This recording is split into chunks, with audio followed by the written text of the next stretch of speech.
त्या ठिकाणी आपल्याला क्वेश्चन नंबर 54 सॉल्व करायचा आहे. तर क्वेश्चन नंबर 54 दिलेला आहे.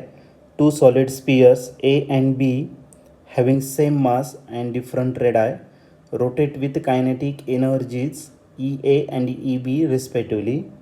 The moment of inertia about their axis of rotation are IA and IB respectively. तर हे मोमेंट ऑफ इनर्शिया आणि एनर्जी दिलेलं आहे. If IA is equal to IB divided by 4 हे गिवन आहे आणि EA energy is equal to 100 times energy of B. Then the ratio of angular momentum LA to LB इज. तर angular मोमेंटमचा रेशो आपल्याला या ठिकाणी फाईंड करायचा आहे आणि हा जो क्वेश्चन आहे हा 2022ला आलेला होता.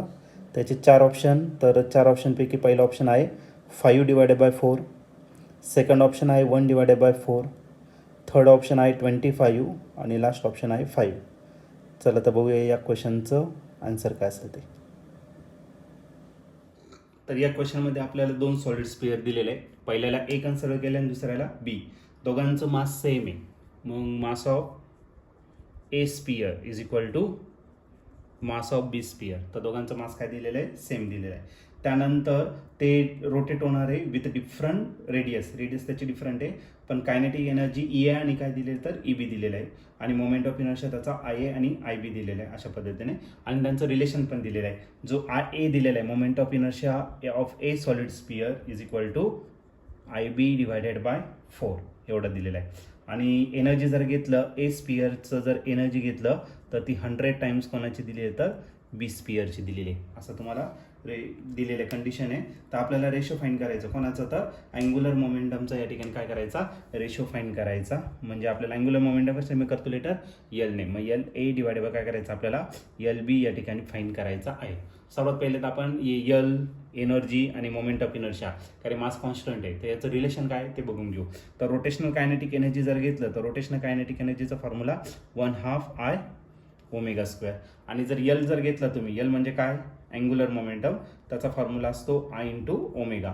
पण इथं जर तुम्ही ऑब्झर्व केलं ना तर I फक्त आहे ओमेगाचा स्क्वेअर, पण इथं दोघांचा स्क्वेअर नाही. मग एक काम करू दोघांचा जर स्क्वेअर केला तर I स्क्वेअर होईल ओमेगा स्क्वेअर आणि Lचा पण स्क्वेअर. मग एक काम करा याला I ने मल्टिप्लाय करा म्हणजे Iचा स्क्वेअर येईल, I ने डिवाइड करा. ओके मल्टिप्लाय पण केलं आणि डिवाइड पण केलं.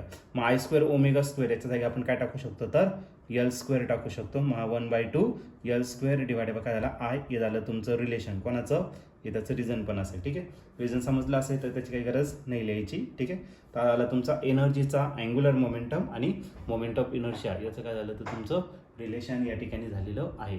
तर आता तुम्हाला काय फाईंड करायचं आहे याचा रेशो फाईंड करायचा आहे. मग एक काम करू जे एनर्जी दिलेलं कंडिशन ते आपण ॲज इट इज घेऊन टाकू.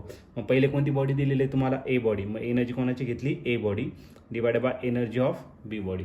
एनर्जीचा फॉर्म्युला ऑलरेडी माहिती आहे तुम्हाला 1/2 LA स्क्वेअर घ्या आणि मोमेंट ऑफ इनर्शिया Aचाच घेऊन टाका आणि आता याचा रिसिप्रोकल करा म्हणजे हा 2 आणि मोमेंट ऑफ इनर्शिया B बॉडीचा कुठे जाणार न्यूमरेटरला आणि डिवाइड बाय काय असणार तर तुमचं अँग्युलर मोमेंटम B बॉडी त्याचा काय असेल तर स्क्वेअर.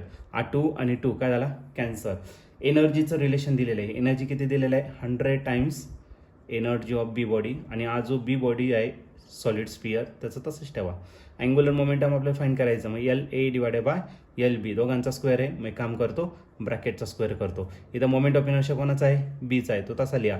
पण Aचा मोमेंट ऑफ इनर्शिया दिलेला आहे IB डिवाइडेड बाय किती 4. IB get cancel. इथला एनर्जी पण काय होणार आहे कॅन्सल. 4 न्यूमरेटरला जाईल. मग आला 100 is equal to LA divided by LB त्याचा काय झाला स्क्वेअर आणि इंटू मल्टिप्लाय बाय 4. डिनॉमिनेटरच्या डिनॉमिनेटरला पुढे जाईल ना तो न्यूमरेटर. पण इकडे मल्टिप्लाय इकडे काय करा डिवाइड करून घ्या. मग LA डिवायडेड बाय LB त्याचा स्क्वेअर जर केला तर तो काय भेटेल 100 डिवायडेड बाय 4 आणि 100 डिवायडेड बाय 4 म्हणजेच आपला किती झाला 25. आणि याचा जर स्क्वेअर रूट घेतला तर LA डिवायडेड बाय LB आपल्याला किती भेटेल तर फक्त 5 भेटेल. आणि जर तुम्ही याचे ऑप्शन जर चेक केले तर राईट ऑप्शन या ठिकाणी आपलं मॅच होतं आहे आणि तो म्हणजेच काय आपला ऑप्शन D. मग या क्वेश्चनचं जे फायनल आन्सर असेल ते असेल ऑप्शन नंबर D.